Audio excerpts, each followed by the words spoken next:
So pleasant, so easy, so simple. Just do nothing. And the world will go along and do everything that you expected. Because everybody is just so right in the head. Okay, wake up. Get out of bed. Just put your pants on, put your whatever dress on. What identity will you have today is the other problem. We don't have our sense of ourselves anymore. Somehow, I don't know where that went. And all that is being used against you. Everything that's a question. Everything that you think is not a question even. Oh, I know so much. Oh, it's useless. Oh, it's hopeless. That's exactly what they want us to think. And those with the plan that think that are winning. They win every day. Every moment is a win. And yet there's millions of us. A few of which, minuscule percentage, come behind Woodshed or listen on the broadcast. Replays, archives. Or ucy.tv. Or click over at minds.com. Thank you there, over there. What you all are doing there is you're actually beating YouTube right now. Pretty fascinating on the amount of interest that's there. We got billions of people on YouTube and a couple dozens of thousands, I guess. I don't know the number on Minds. And Minds.com is interested in the broadcast, which is cool. And so what's the problem? What was I saying last week? Okay, now what you're going to do about all this? What is going on? What are we doing with what we think we know? And as I say, you won't understand whether you know something is right or wrong until you go out and test it. You test yourself. You put yourself in the fire, in the line of fire, wherever, over the target, get the flag, whatever you want to call. And some of you aid the cause, if you will, and I thank you specifically I've been here 2017 on Minds. Thank you for all the bonus points that you've been donating and the reminds, and everybody else is reminding. Eventually, I'm going to work out some kind of a thing to do with those points to promote either the account or the subscriber or the content. And I haven't figured out which yet. And I'm not getting much information back to understand how to go about doing that. There's so much to keep up with anymore. And I have felt that this was coming, and I may be kind of moved out of the ability to keep up. And it's pretty much looking like that, even though I was trying to hope I wouldn't have this happen. There's just so much, and every day there's something new to go ahead and tack onto. So I appreciate all the help everyone's been giving, again, up front today. For those of you on Recast that continue to listen, podcast over there at UCY and Recast on Thursdays, this broadcast Sunday on Thursday. We come up right up after Rock the Boat on UCY on Thursday. And so my reference to Ron sometimes is kind of awkward because I'm not talking to him right before. But at any rate, UCY stand broadcast all the time, and thank you for doing all that. All the re-promotions that are going on to get the word out. I appreciate all that. But the problem is it doesn't matter how much information that we know. It's what are we doing with it?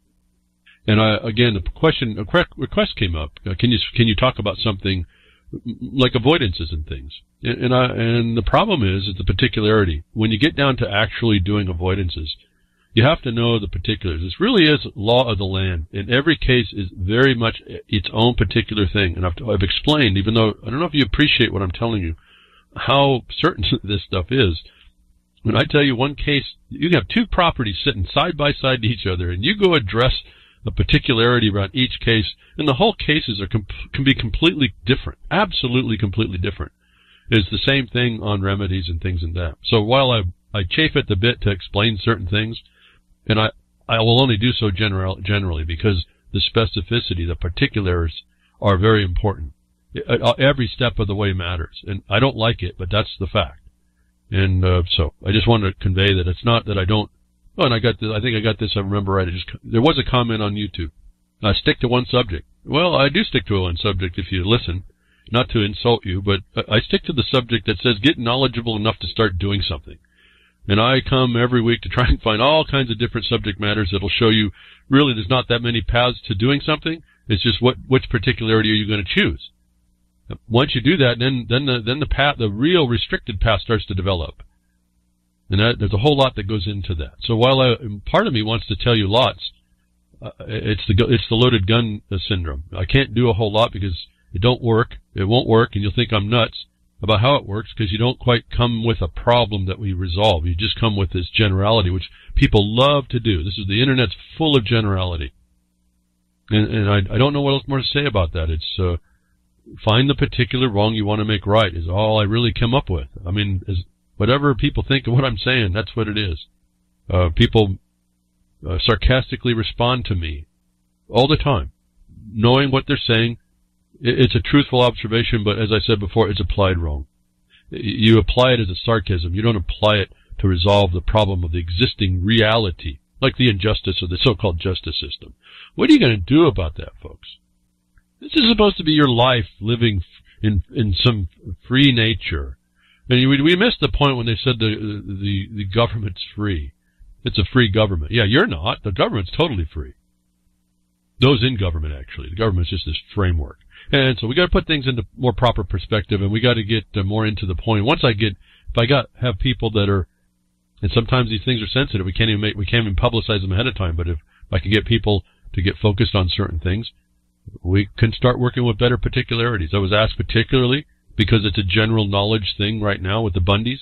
I've offered so many answers, folks. I can't even tell you, and then no one really perceives that I'm doing that. So I don't know what else to do because I'm saying exactly what they have to be doing, and it's not coming. And when the execution comes down, I explain to you how to see the error, and that shows that's another education process. And things that might look to be done what I've suggested aren't done correctly. And I'm yet to have anybody produce for me how what I've said was done correctly was done. And this is a real problem. Now, I have really no judgment beyond that. And it's in the face of a corruption, so we got another problem. But that's neither here nor there as far as an excuse. And I try not to denigrate too many things, and maybe as a joke too, but people take it serious. I would call it the peanut gallery. Those looking on at the Bundy issue. I don't call it the peanut gallery, but that's what we are. We're just the peanut gallery. Have no input, just observation. We're just a bunch of groupies watching a system that's got you in control. But, there's a whole ton of stuff that the peanut gallery can actually do. And I just don't see anybody do. I see lots of complaints about what's going on. I see lots of recognition of the injustices going on. But I don't see any real pen-to-paper type stuff. Lead to the paper better. Oh, yeah, everyone goes to go to video on the Internet. That doesn't do anything, folks. It doesn't do anything to make a record, I guess is the point, except that you're whining and complaining. You need to go into the system and find and expose every facet of its corruption. And you need to have documentation so it's not opinion. As I said, people may not ever appreciate this. What we did in the 2013 injunction exposed the whole and entire thing. You can't look at what happened in our case, which is a constitutional denial of justice, which not even Trump will touch, which shows you how bad things are. I don't care. He just come out and said he's a genius. Will you tell me the genius that continues a constitutional denial of justice that bears upon the whole security of the nation? This is beyond the warring part of us. This is us ourselves. This is a lie of a system. And until people get beyond their opinions about it, and we start to put that out, I don't know what else more to do but direct you to certain foundational positions. And you need to take foundational positions, not like what I've heard. Heard someone send me an email link, there's indictments coming down about 9/11. And I listened. It didn't even take 2 minutes to listen to the tape. It was complete trash. And it's being passed around like the thing, like, there's indictments coming down. In the first couple minutes, you could hear the judge they talked about wasn't even in that court, and that court didn't exist. I'm not talking about what I talk about in statutory incompetence. It just doesn't exist at all, period. And so there's all this nonsense that gets spread around, and everyone gets all fired up, and it won't take a few seconds to learn the real basics of something to go after it. Is going to be our demise. So I'll stop right there. I don't care how you go about it. You're going to have to figure out how to go about it. It doesn't matter what I say, how to go about it, if you find a better way. And I'm open to that, but no one's actually moving anyway, let alone a better way. And the peanut gallery has a lot of power here. The peanut gallery is that mass, that pressure that you put on that system is set up to diffuse and to take the pressure off.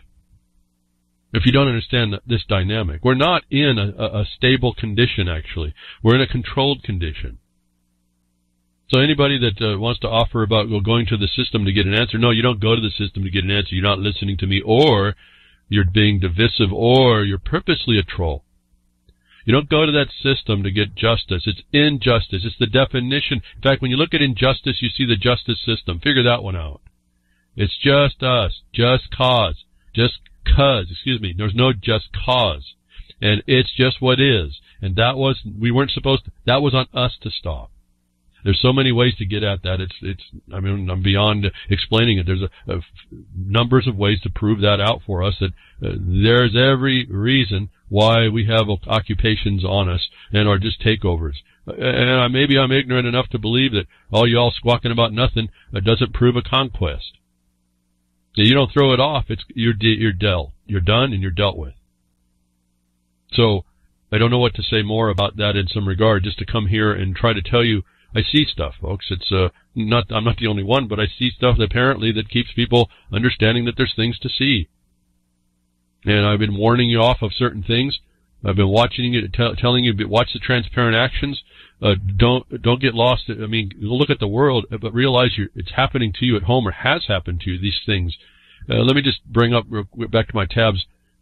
Remember last week I told you that this thing in Iran was it looked like the setup. It looks like the 7 countries in 5 years thing. It looked the color revolution. As soon as I saw it's a color revolution, everybody should have realized it was a setup. And I predicted, if it's not a prediction, it's just what's going to happen. I said, you're going to watch violence erupt really quickly. And I don't think it was a couple hours out of my mouth, the news was coming. It was violence erupting in Iran. This is just a pattern. If you don't get that, first of all, you're way behind, but even if you do get that, you've got to understand the dynamic and start to turn around on what they're doing about it here where you live. Similar dynamics. And it wasn't but hours. 12 killed in Iran. Security forces accused of opening fire. What did I tell you, folks? This is not, I didn't plan that. I'm not a seer. You just watch it. It's historic, this thing. This is a historical response of the CIA, if not also in cahoots with the British intelligence and all this other nonsense. All these other warmongers coming under the color of the white knight, and again, this fraud, it's a felony, it's a treason it's a war crime, how they do this. And we sit as crickets, but you don't think that this technique it's a color revolution in your life at every point, you're missing the entire thing of what I say. At 12 killed in Iran, just hours after I'd said they're going to be going there. Folks, this is a setup. They're trying to take down Iran again. With the Shah of Iran was a CIA imposition. So this is writing on the wall. We can ignore it. We could say, we can get rah behind it. Trump was in on this thing, promoting it all. There's a whole series of things that came down. A very interesting expose as well of the hypocrisy, which I wanted to focus on. And if you start looking at as I've told you before, I found out in journalism. Not that I'm a journalist so much, but not that I've ever done that. But when you look at stories, I realized equating what happens around the world and how it can relate at home. I used to take, just for grins and giggles, I would take a report. It was written, a story, a so-called report, news report, written for some other far-off land. And I would just take that report and I would change all the names for something familiar to a local area around me and name towns around me instead of the foreign names. And do you know that there's really no way to tell the difference if they wrote? It just depends on what the names is they put in these stories. They're boilerplate stories, I found out years ago. All right, boilerplate stories. So this is showing you there's a formulaic plan that can be laid out and people are oblivious to it. That's the transparent part. Okay, and so this is how this works. Well, right during this thing in Iran. And I want you to consider like your eco-terrorists at home. They come and do this rah-rah. They do this insurrection stuff. They come in and make lots of rioting inside your counties, inside your governments, and they're just imposing a foreign intrusion, and you don't really see it that way. You think it's a cause. They come with plausible reasons. And that's another thing. You see the reasons being spoken of are universal across the foreignness of it. Everyone speaks in the same language about the target. And then you start to see who the players may be as well. Their language tells us. Well, immediately on that, we saw Israeli minister wishes Iranian protesters success. And this was very interesting, too, with something that comes out later in the week about who is attacks. And so you keep these players involved, and you start to put them in the proper perspective. You realize it is us, and you realize that the attack on Iran is for the benefit of Israel, which is just a tool of the Brits and Washington to take over another people under a fraud. And we've been through a lot of this as well. That you see, Israeli minister wishes Iranian protests. Let's set up a whole other idea in my mind. And it was an interesting comment about these Iranian protesters. I didn't look that close. I'm just looking at the surface of it. But someone that I find interest in his comments. I'm not so sure now whether or not how actually comprehensively knowledgeable he is, but because of some of this. But a comment came out, which I thought was very interesting. It was through one of the links on Twitter. It says, James Wood, God bless the women of Iran who are risking their lives, I guess. And he goes on and on. And I sent back a Twitter and I said, you realize the cause of women of Iran is a stalking horse used not to help women of Iran, but if successful, destroy an entire nation, killing millions of people, including women and children.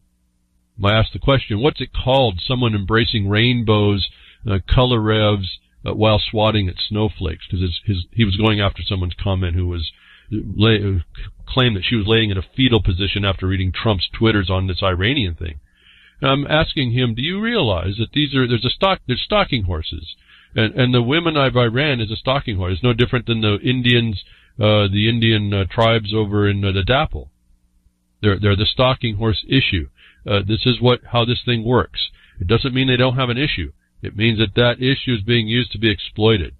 Well, James Wood didn't respond to me, and I don't really know how the connection works and all this Twitter stuff. I just put it out there. I'm just wondering what's in people's minds, really.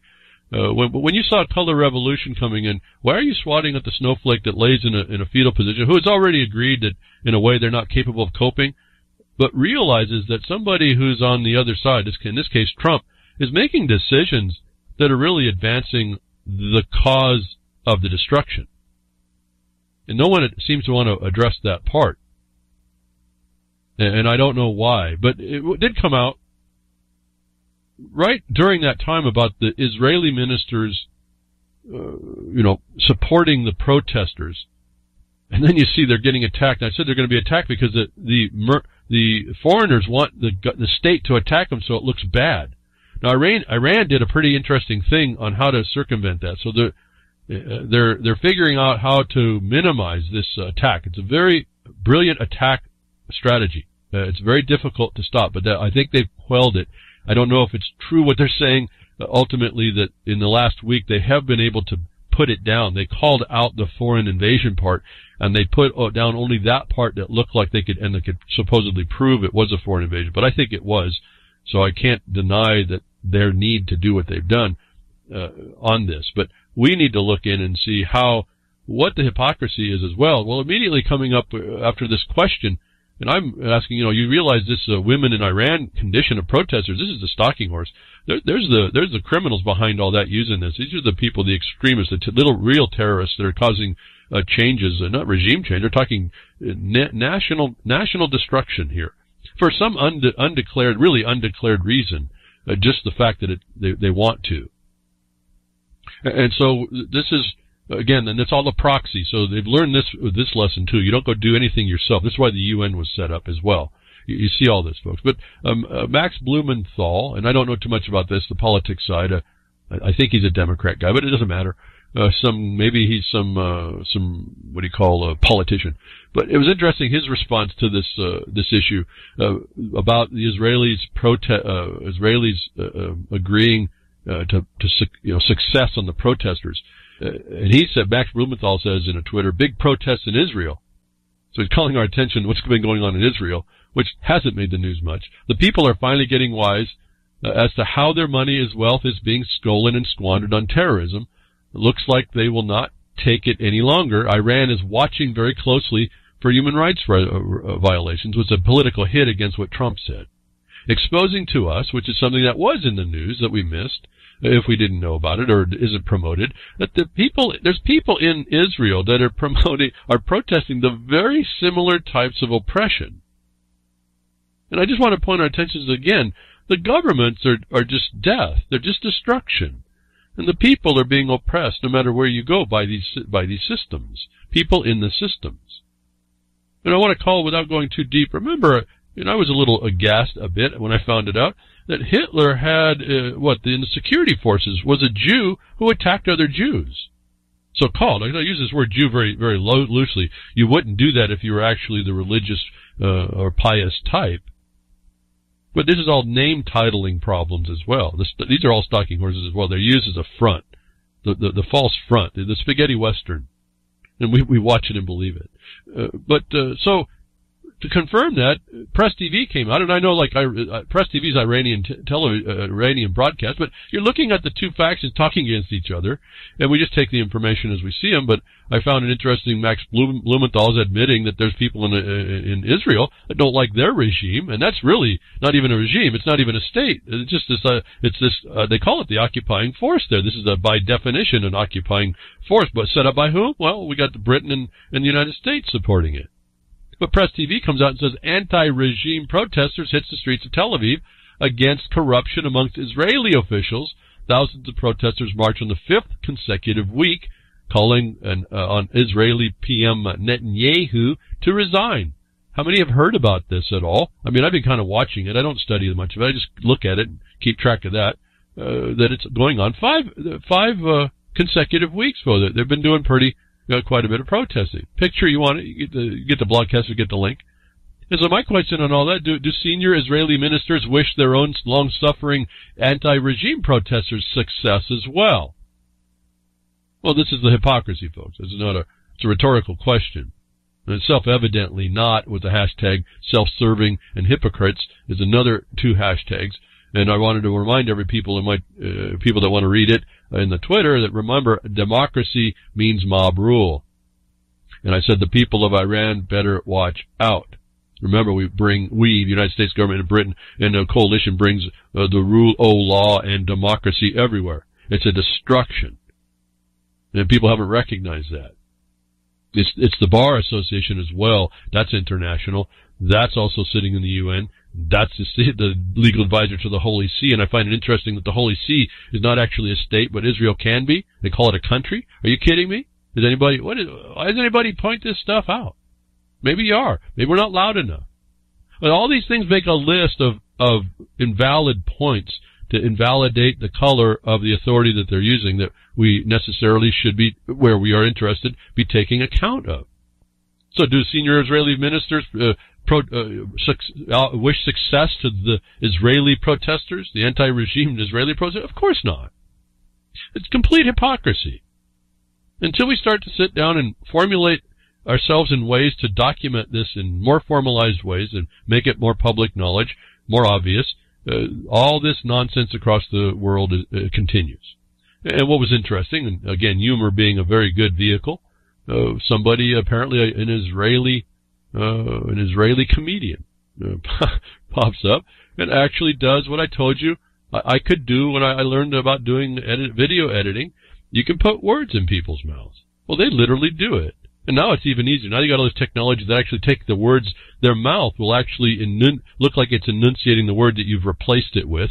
And what's fascinating is when you read, and I don't think I can get it to play, or at least it's not wanting to play. What does it sound like? Yeah, what does it sound like? It finally started working. Listen to this little 45 seconds, and we'll see. This is a comedian who takes a Netanyahu speech, and instead of saying the word Israel or their people, he actually installs the word Palestinians, and you'll see, as I told you before, these are boilerplate speeches or reports, and you can just replace a different people within them. And you just look for these similarities in these reports, and you'll see what I'm talking about throughout it. But this comedian actually pulls this off. It's pretty interesting. All you're doing is seeing Netanyahu do the speaking here, but the words have been altered to replace Israel or Israeli to Palestinian, and it makes a complete mockery, if you will. The comedian makes the mockery. Now, let me see if I can play this, and if you can hear it, 45 seconds worth here. Listen carefully, and this would have been, I think, what could have been said by anybody if your focus was to exalt the Palestinian cause instead of destroy it.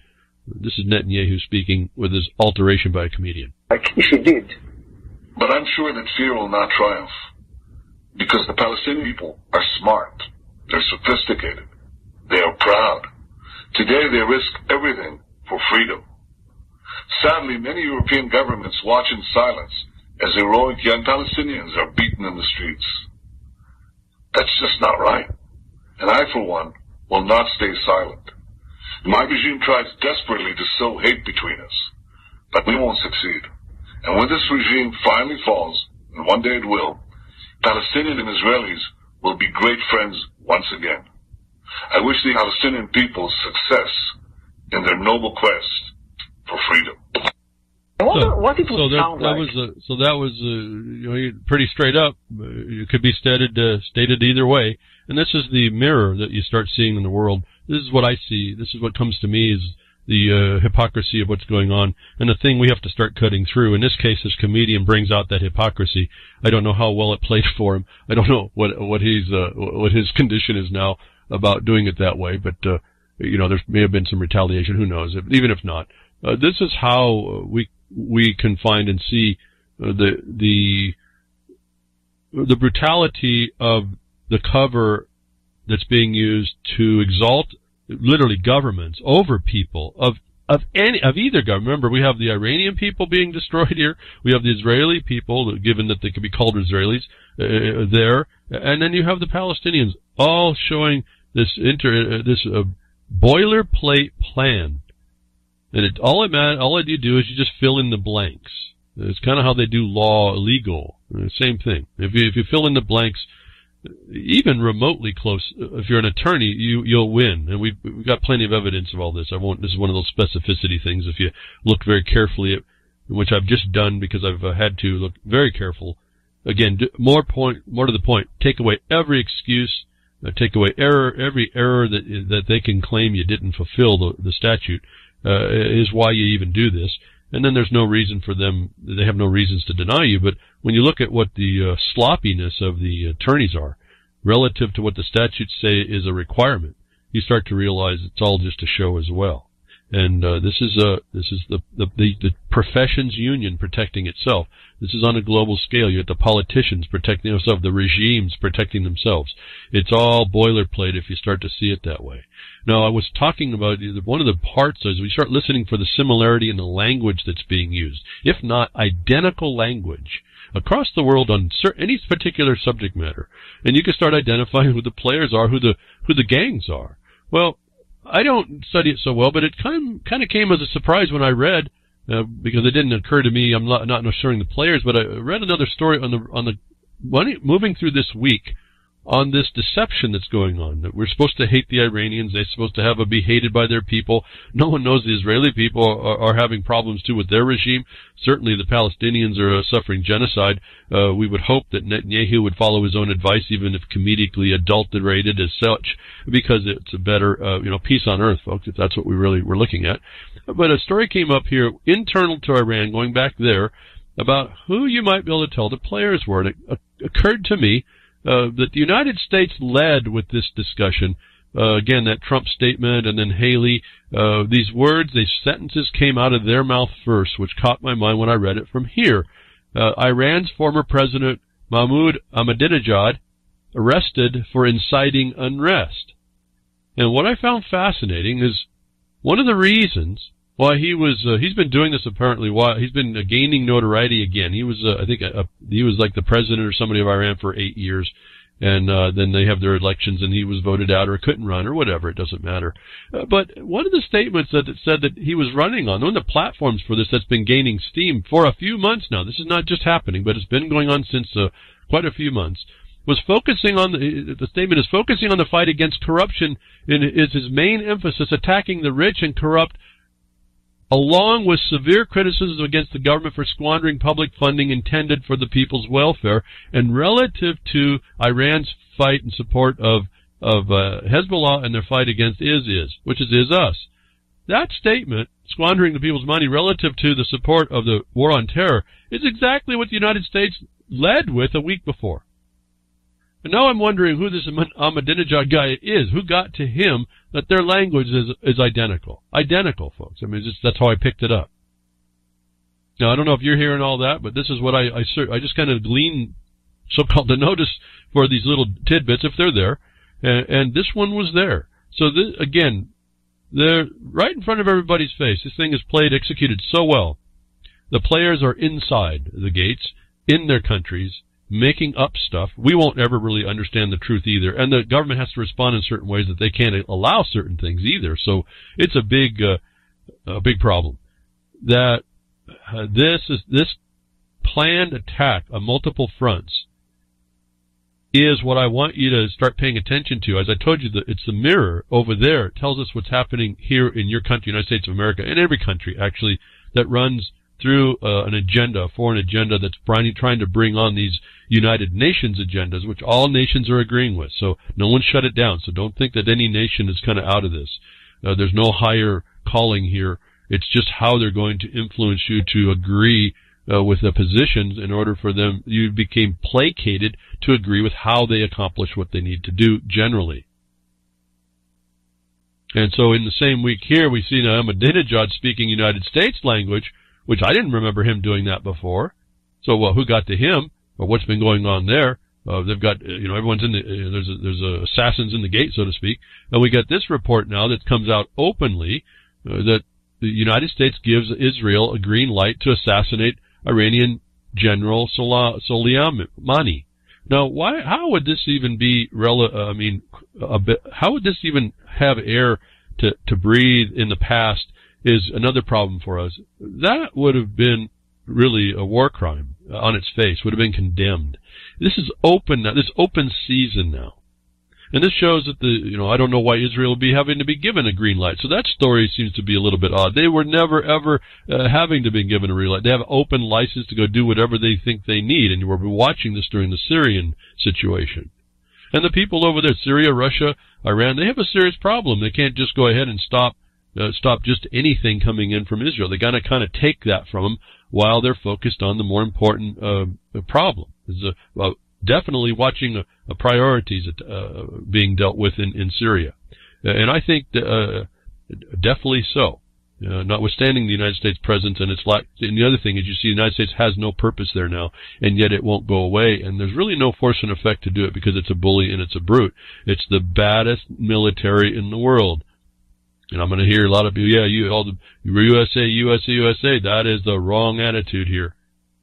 If we were the baddest, actually, we would be able to use that in reservation, and our authority would be in our diplomacy, absolutely.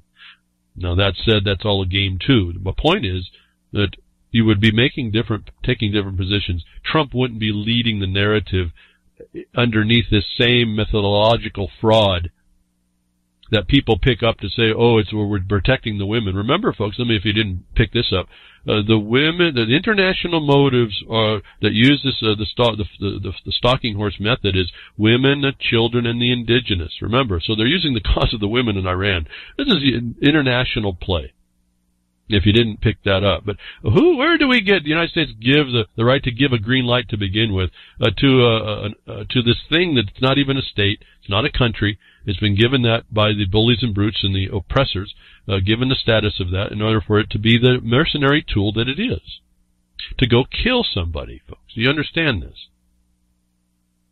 First of all, when did Israel ever ask for permission? And then this is just a promotion to let you know that this is the game. This is what's going on. It's through Israel to protect that interest, not because there's a right to do so. And in the same time, that we are hearing that the so-called green light's been given to kill a high-ranking military officer in Iran, goes to war with Hamas for not hating Jews in Egypt enough. I thought this was a fascinating dynamic. But remember, is us. Remember that Hamas was just handed Gaza, more control of Gaza. Hezbollah stepped back a little bit, but that's for Lebanon as well. The political factions inside are trying to orient themselves in Gaza. Iran supports the Palestinians. That Israel, would claim that Hamas doesn't hate Jews enough is what Israel would do if was its proxy to attack it, giving it full license to go back and attack and support the is cause. This is a brilliant action here from a strategic or tactical action, but it's the United States and Israel, again, using their proxy in order to foment a so-called hate in order to justify their action when they're the one that's actually doing it. And so this is a method that goes on. They get to claim it's like an inverse hate. You didn't hate some other group enough, so we're going to attack you. Happens to be the same people, those people you hate would want to see attacked by a proxy, and gives those other people say, see, we told you so, Hamas is no good. Perfect. Perfect stuff.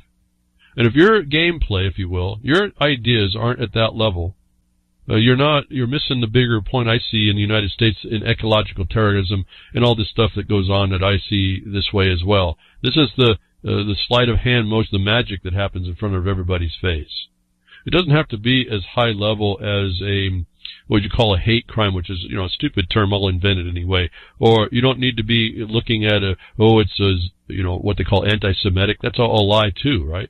We can prove that immediately just by looking at the people you would be talking to as being the Semites. It includes the tribe of Judah, which is not Jew. They've just been identified as the Jew.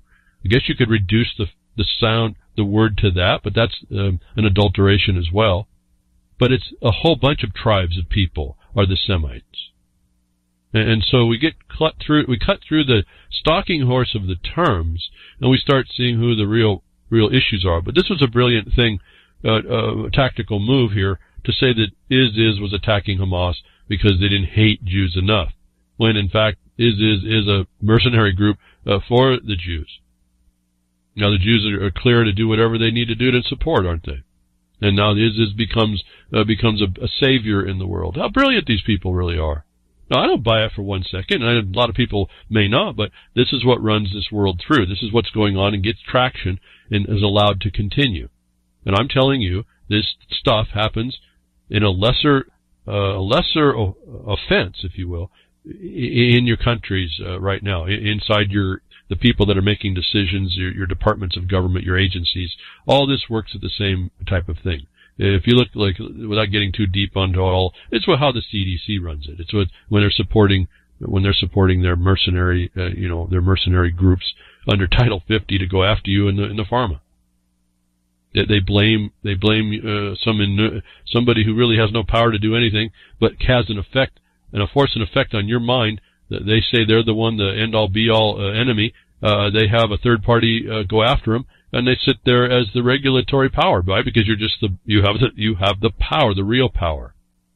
Now the point is, what's the point? What are you looking at? You have to subvert that. That's the end point, not their shenanigans. And this is why I tell you what I do about how to subvert that power. Gets subverted by certain ways, and there's no certain way to do it. You look in any particular instance, as I say, you find what those ways are, and that makes your short list. That's kind of esoteric. It doesn't give anybody a direction. But the point is, I can see in the way I'm describing it to you, that's exactly how you take care of this. It's not immediate, though. These are literal people dying here, machinery being moved based on these conceptual things. These are the ideas that move matter, which is the interesting thing about our minds. There's no physical, tangible thing we can get a hold of, but it ends up moving matter. And that matter kills, and that should tell us something about ourselves. But so here's a very interesting tactic. Let's get is to blame Hamas for not hating Jews enough. Perfect. And they did. And so it's all part of this process, showing us that there's an attack going on over there against the Iranian people. The attack is on against the Israeli people. The attack is certainly against the Palestinian people. It's just an attack. And who's the underlying promoter of it or supporter of it? It's the United States of America and Britain.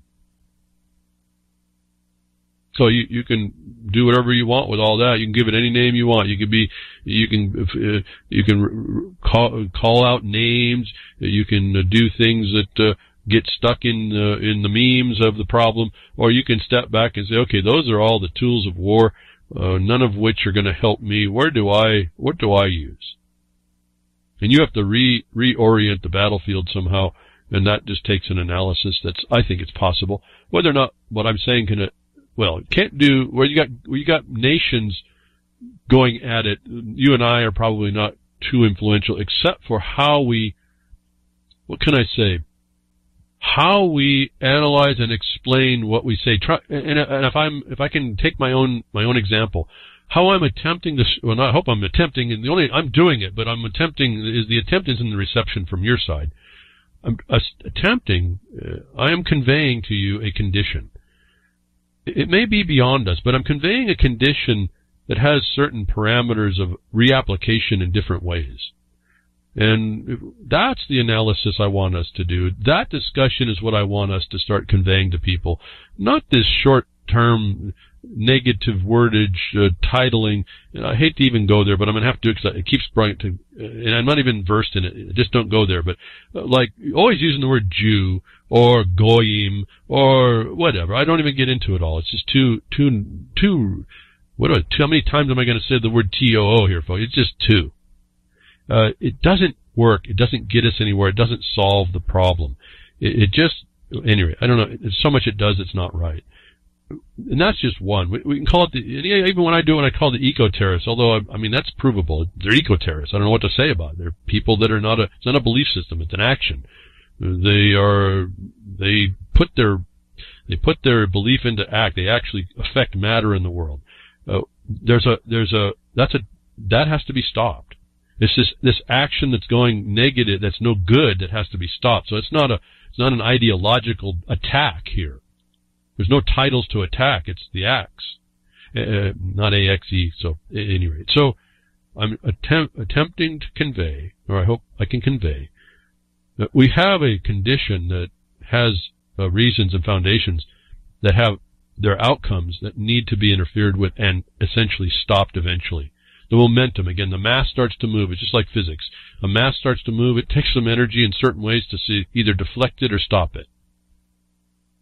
And if you got what you perceive to be the unstoppable mass, well then maybe your best answer is not to stand in front of it, but deflect it. Just take it off its course. That takes a little bit of analysis, and then it takes what? Action. What I've been trying to explain. Everything has its thing. Now I ended up biting off a big chunk. Maybe it was maybe kind of big, not necessarily too big, because we're still plugging away. None of us are hurt. I told you we do things in a way. We got my colleagues and I that we're not in trouble. We don't do things to get in trouble. At every turn, we're exposing the problems, and we're hoping at some point more people come to bear to see that and then to help and not make excuses. It's not palatable to a lot of people. I realize that, but that's not the problem. War is not palatable generally, and so I don't know what else to say. I'm at a loss beyond that. But we can call people names, or we can say, okay, those are the people, those people we're calling names that are our target, but we're not going to get at them at calling them names. We actually bolster them. In fact, this is the brilliant way they did this. Goes after Hamas for not hating Jews enough. This is brilliant. This is exactly like the definition of the gameplay that we have to learn how to interfere with, and hopefully really arrest, stop. Expunge it, extirpate it, just like the Jesuits would do against anybody found not agreeing with them. And that requires action. And I'm hoping we come in a better idea of what that action is. And so I think that's enough right now. I hope understanding from the beginning of the broadcast, I'm exposing a one subject matter thing. It's the same thing. It's this thing we're up against. It's examples of how the plan is put out in front of us in the notice. We're told all about it, and those people get what they want unless you interfere with it correctly. And I can't know if it's been done correctly, but Iran has been doing some interesting avoidances to not inflame the condition and bring it back under control. And I think we need to look at that as well. And so this is a very delicate thing when one nation goes after with the types of techniques that have been developed. That is really it's really advanced by the United States of America, and the proxy is paid to do this. It's Israel. It's paid to make these things even more formidable. How would you like to be paid to be focused on something, one thing, and something that you have passion to do, or the calling to do, or whatever, the sense, the internal ideological necessity to do? How good would you become if you focused yourself and just willingly, spiritually, just poured yourself into it, is what these people are doing. And we are going to be hard-pressed to keep up with that level of integration. But there's always Achilles' heels, and that's what I'm asking us to look at. Right now, let's say United States of America, the injustice we see in the Bundys, that can be exploited. Nobody really is. They're hoping on hope that this judge continues. Oh, they call the judge out, should be removed. Oh, they call on Sessions, should be removed. It's all for naught. It's a certain way to go about doing that may become important. Not just mentioning it. And as I look up, I see the word, the definition for exaction. That reminds me of something. I don't know if I was going to get to it or not, but the word exaction, people are missing. It was called out, my attention was called out to something was going on, taxes, theft. I'll touch that right now while I saw it. Moving over, another diversion gets us all wrapped up, and how we don't rise up to the totality of an idea. The word exaction was put in, what the definition is in the RLM chat. And I've told you, it's a wrongful extortion. What people are missing within the context is that it's applied to a civil right. The definition, it's a definition for a civil right. And so people are going through this taxes theft theme dialogue, a thread on Twitter, missing the entire point about analyzing whether or not it sounded better that taxes theft or taxes extortion. We're missing the entire point that that's your civil rights. Doesn't matter how you think about it. It's a wrongful extortion against you.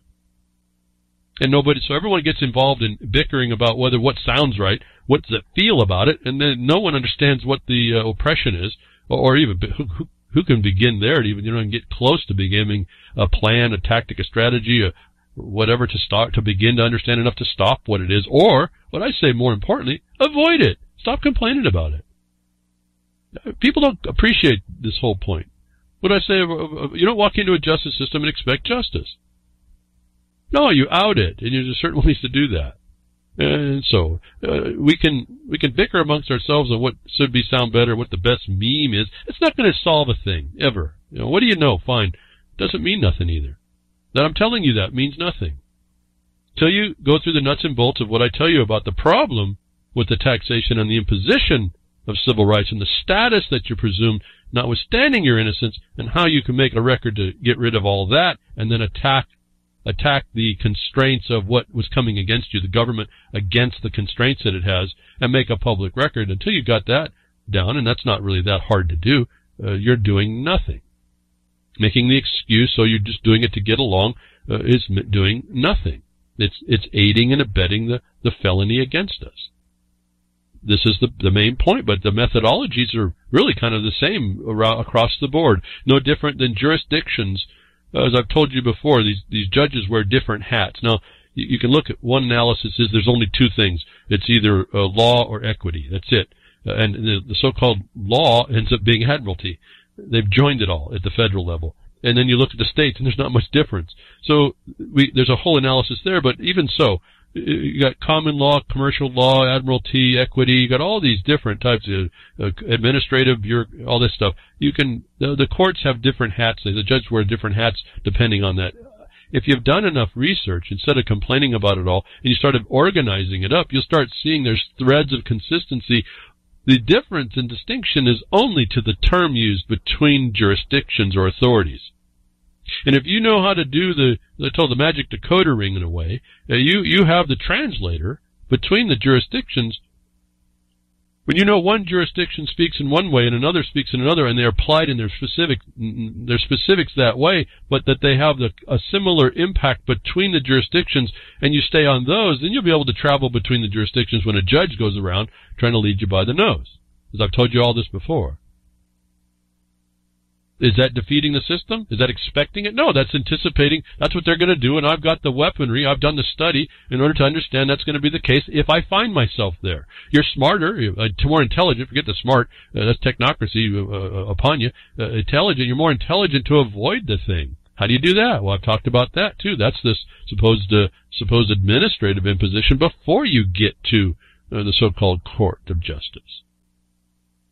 And so I don't know, again, I'm talking in generalities. I can't give you a specific. I can specifically talk about, like, exaction is tied to taxes and punishments and pains, and that's your civil rights. How you go about any particular response really depends on really the condition of who you are in front of, what you're talking about, what's involved, all the politics that might be there, the general corruption, what tools you have available, what you can do to out it. Again, the Bundys have a plethora of things they can be doing, none of which is happening. And in particular right now, we see there's a complete destruction of the idea of justice. The mere appearance has been blown so far, has been surpassed so far. I hear crickets on all of that stuff. But so anyway, here's a neat dialogue here this last hour or so, talking about the international way that a country gets set up and for a takedown. All the players that you can see start coming together. They come together before the fact. You see them implement the plan. You see how the techniques and strategies are working. And if you start taking a step back and just analyze that, I'm telling you, in a lesser capacity, those same methods of strategies and tactics are being used against you in your countries. This is well laid out. This is an international plan. This is done by international people. I don't know how it came like that, but that's it. That's what's going on. And so moving into the international spectrum of how they keep control and how they've been getting that way and how we keep allowing ourselves in and having, and it's a difficult problem. You're offered something, a tool that's very effective, but that it's compromised, is a very delicate thing to approach. And now I'm moving into the control, that the global control beyond machines on the ground killing people is the control, the digital control that our world is now moving in through, which all again has it's centered in these same peoples. Interestingly, if you didn't understand, there's a plan that should be the correlation of which should give you pause for at least some thought. It maybe not even to the point of an opinion, just the observation. Well, yeah, these same people are doing that, and they're doing this here. What I'm talking about is the digital realm, this big data that's been planned for just decades and decades and decades. We walked right into it. That something came up I needed to talk to you a little bit about, and I hope I can do a little bit of justice for as similarly as I'm going to talk about it, because it's a tool that we all need. I'm using it right now. You're using it to hear me. It's just computer technology, and I don't want to get lost in the things maybe that you're not interested in, but I do need to, again, broach this idea of the techniques and tactics. Gaining intelligence on an adversary is like critical. Again, I mean, I think I heard Assad actually they found around a town was full of Syrian army spies inside of one of the terrorist groups. So they were gathering intelligence the whole time, which is certainly to the benefit of the government in defeating this terrorism. And so there's ways that it kind of boggles my mind how they did that without, we heard lots of people getting executed, and maybe that was the reason. They started getting the idea they were infiltrated, but they couldn't figure out a way to get rid of the infiltrator, the people that are inside subverting you, those that are in your gate, within your gate. This is what's going on in about everywhere, and for different reasons and different ways. It all looks different. No, there doesn't have to be a gun available or a tank down the street for this to be happening in a place near you. So they've gotten this in technocracy, this control grid, which we hear Israel is critical in being a part of.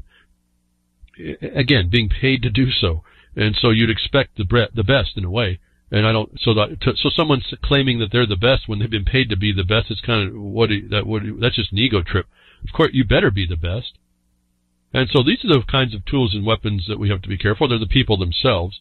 But there's a thing came down in the architecture of chips that makes us all vulnerable.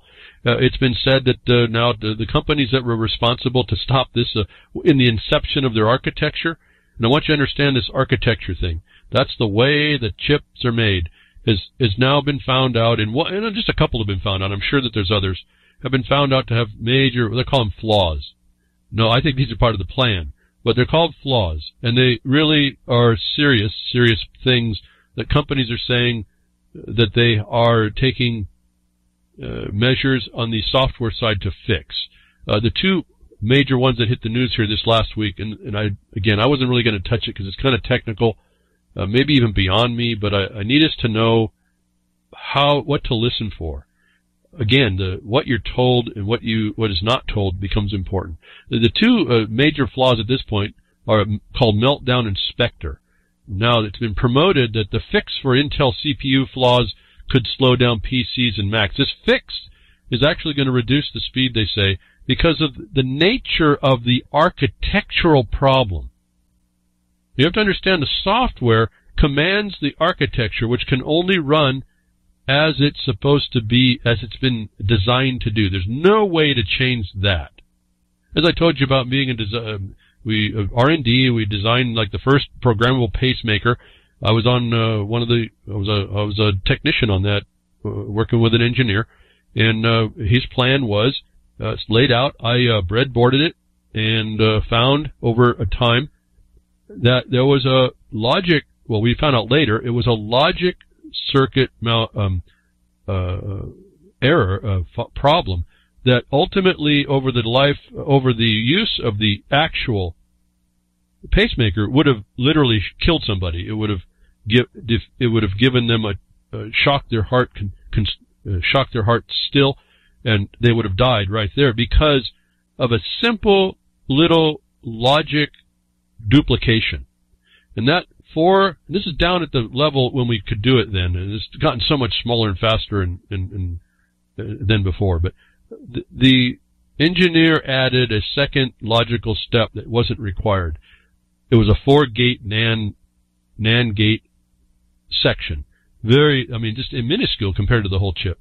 That little delay, having to go through the logic twice, turned out to become, this is the hard part of it, it ended up being the same outcome, but it delayed the circuit by the speed with which those gates were working to come out with that second one. And that delay, that infinitesimal delay, was in the architecture in that chip, that it didn't matter what you set the parameters to, whatever the parameters that you set by software would run through that chip, and that little infinitesimal delay would give your patient a heart attack in the end. I think I calculated about 6 months down the road. All the production machines would have gone on, and in 6 months people would have been dying after they got their thing. It was a 4 NAND gate logic section. So I'm bringing that as my understanding of how this works at the hardware level. And it didn't matter what your software. Well, these fixes that they're coming OSs and these Meltdown, they call Meltdown, literally Meltdown. And I won't get into how they're describing how this works. It has to do with the architecture, how the memory is read, how it's shared between the main system memory and the user memory, and all these things. But they're claiming that the design can be fixed. The design flaw can be fixed by software. I want you to all, and I've got plenty of links, maybe too many, but you get to the blogcaster, you can go through and look. I think you need to see this. In fact, there's a very nice, I think it's relatively easy to understand description of how this works, what the problem is, what they did. And I think if you read through that description, and it's why the Raspberry Pi, one of the Pi models, isn't affected. A very interesting discussion on this, and if you go and read through that, you'll start to get an idea of what the condition and the problem really is. That the other people that are not part of the companies that are part of this, Intel is taking the big hit. They claim their defense is to say that this is industry-wide. Folks, blaming somebody else for your flaw is not a defense. They call it a defense. They're saying it's a defense, but it's not. So that's your first clue. But they say that this software fix mitigates the architectural flaw. I'm going to tell you, look very carefully, the word mitigate does not mean solve or fix. Now, it'll make it a little bit more tough, but those that are paid to focus in on doing that will surpass and eventually prevail against an architectural flaw. As I told you, in this case, my circuit that the engineer designed, when he added that extra delay, it had to combine up later on down the track, going through all their other delays, and it was an incremental step back in timing sequence that eventually triggered a charge line when it stepped back in time relative to that delay over its clocking. You can't fix that by software. Is my analogy to you, you can't fix what they're telling you by software. So As I told you before, the NSA coming out and Snowden coming out, Snowden coming out, explaining all this stuff was vulnerabilities. I said they have stuff underneath in the architecture they know about. Intel's known about this process they use since 1995. AMD has a Spectre, one Spectre variant problem, but they treat it a little different. When you read how the Raspberry Pi the one unit doesn't, you'll realize what they were doing. What I started to pick up, again, looking at the generality of what we're being told, it started to hit me in a slightly different way.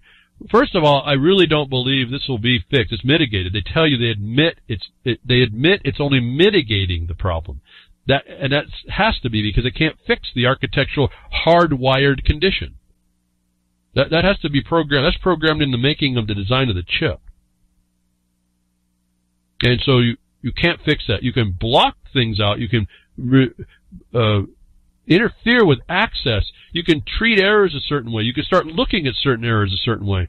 But it doesn't fix the underlying problem, which ends up being a timing problem between the speed with which the memory is written from the kernel, which is immediate, versus the user, which is maybe 100 nanoseconds later. That timing problem allowed an infiltrator to load up a logic's interpretation from that to gather data bits that you, over time, and it takes a little while, but over time you could start to extract the information from your memories, which would give everybody an adversary the information about you to go exploit other things. I'm holding on to this thing only because the cashless society is run on this system of flaws, and I'm really concerned for people about this Bitcoin, this cryptocurrency stuff, and other things. I mean, your bank accounts and all that. I guess that's the only reason why I'm concerned about it. Otherwise, have at it, folks. Go embrace your brave new future. But we have to understand some of these things. So it's a little intriguing to me. I used to be a little bit in the technology. I've kind of talked myself out of it. I'm getting now to the point where none of that is really that much interesting with all this other stuff that's just like in your face. So super important things. But then they throw in this tool that's exploitive in its bare essence. It's just an exploited condition. Intel's been known about it. They have something called, speculative something or other. I'll get to it. That seemed to start speaking to me a little bit different. And this is an interesting problem. It was thought to be a good idea, but I think it was built in as an excuse. But anyway, so security flaw affects Intel, ARM, and other processors, and then everything you need to know. I got a link for this. I wish I could go through this, but it's kind of boring if you're not interested. But you do need to know about how this is working against us.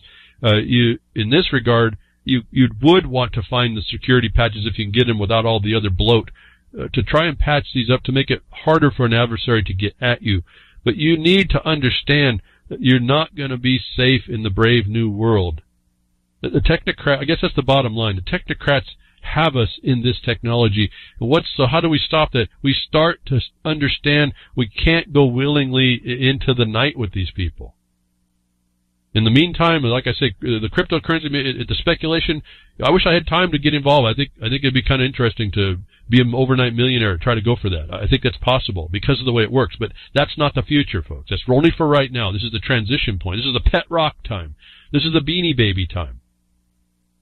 Something in me wants to really start doing a little bit of that before it's too late because the door's closing pretty quickly here, but still, it's this problem with this flaw. You're going to have, your wallet's going to be able to be had.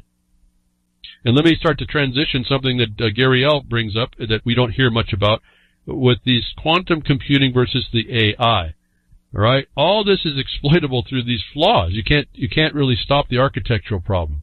Intel responds to this by saying that they are making their patches will make the computer immune. But then you look carefully. The word again, the way they discuss it, they say first of all, these computer processors are working as designed. As designed was a big clue for me. They have no problem with it as designed. And then they say their patches are making it immune, and I understand as my hardware research and development application is how these things are made, these chips are manufactured. You can't fix that. It's not immune. It's only immune to the higher level one who's paid to come after you.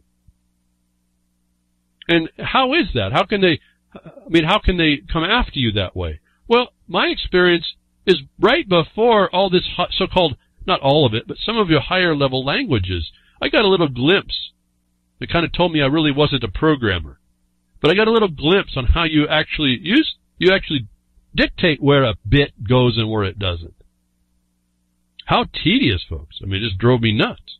But what I started to fix on, we'll get to how you can do this bit by bit. You adjust stuff if you're of that knowledge. And I was told back then there will be very few people that would understand this very basic languaging in order for this to happen. But they'd still be around. They have to keep some people in so they can do this. Well, I'm sure that the government keeps a channel of people that know this the most basic, how do you direct a machine to do a bit? Where does it go? What does it put? Exactly where does it go? How does it work? That is the Achilles heel to this software problem where a hardware exploitation sits. There's a discussion about the Raspberry Pi. The guy goes through a very interesting, it should be most people with a basic idea of computers should be able to understand it. It's kind of interesting on how they've worked it out. You start seeing the computer science and computer math and all that. So really, you got to be lost in that world in order to understand it. But what I started noticing as I was looking through is something that I've been a little skeptical of, this so-called quantum computer and this AI together, where I see a discussion called, and it's how the processor works. There's something called a branch predictor that's in a computer. And this is just a process. I won't go through all of it. But the branch predictor, this is all based in speculation of the probability of something turning up in a sequence of command codes. That is dependent on, and they've been really brilliant about how they've been doing this, so that what they were trying to do is trying to fill, the computers run a lot faster than they can run the logic through. And they were trying to keep the so-called pipelines, the channels that have data in them, full, so that the processors were working. And to make them faster, they put a logic stream. You could put in false information as long as the stream, the pipelines were full, and then the logic on the end would get rid of the false parts. Well, this is what starts to have the problem. You have a pipeline full of information that may or may not be false. It's speculative information, data, that is being worked on. And then you have branch predictors that are working to predict how they feed the information out in these pipelines, which one they're going to select. It's all a logic-based condition. And apparently it works fairly well. Now, this speculation issue, this has been happening since like 1995, and I think the 486 started to have it, the processors from Intel, where they would try to anticipate what logical statement is going to be used and then insert that in the pipeline. And it's beyond me to explain or be able to understand right now to explain some of the problems, and I don't think we need to get into that. What I wanted to go back to is branch prediction and speculation didn't sound much more to me than the quantum computing that I was telling you about before, except that it's in the software. It's in how the hardware is going to handle the software. What I was talking about before, about what it looks like they're doing, is problems within the chip itself, the characteristics, the electronic characteristics. The resolution to look at those may be such that you take a probability, you speculate on that, and then you have a logic that predicts what the outcome is going to be, and you're doing such a good job at it that the probability is very good at the other end, high probability that you're right. Has really started to sound what I'm looking at here again, and I wanted to point out this. This is almost, as I read this Pi article, it started to tell me more exactly a different way to approach what quantum computing is. You're working on the anomalies in a system. They say that they have space within the computer. The CPUs are running with dead space. They actually input information into that space. It's speculative information. It's based on something that they want, that they need to have happen, and the way it all works out ends up working pretty good. Then I started to look at this explanation of the Raspberry Pi and how this Pi doesn't get affected by it, in the explanation of what they're trying to do. And I started to look at this is no different than I told you when I worked with an engineer literally in a basement, coming up with all this interesting, well, at the time, it was quite a few decades ago, military applications. And it was stunning to me, after going through school to learn about electronics, what they didn't talk to us about.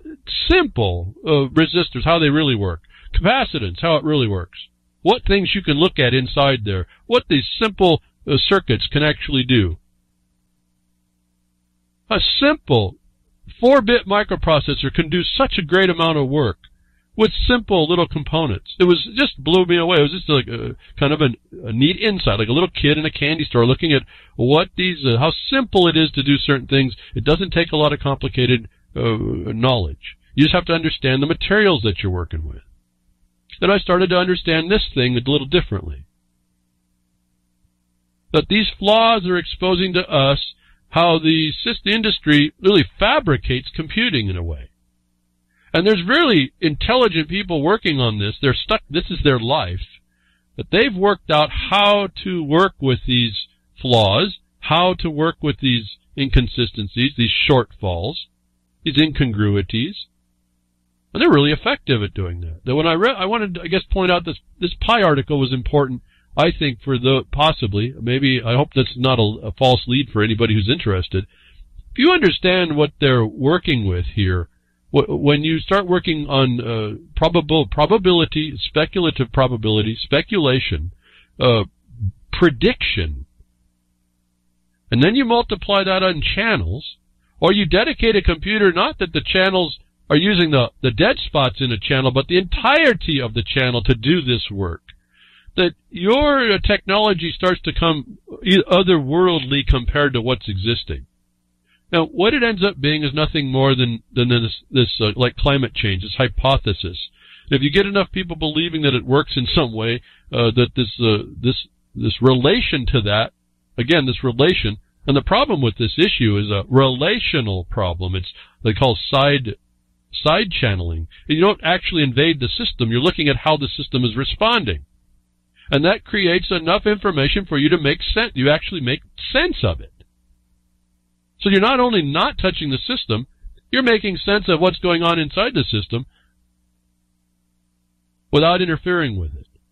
It's like spooky action at a distance, is what it seems like to me. All these terms are relatable into other areas, and if you just frame them up in that way, you'd start to see maybe that's all this quantum computing is.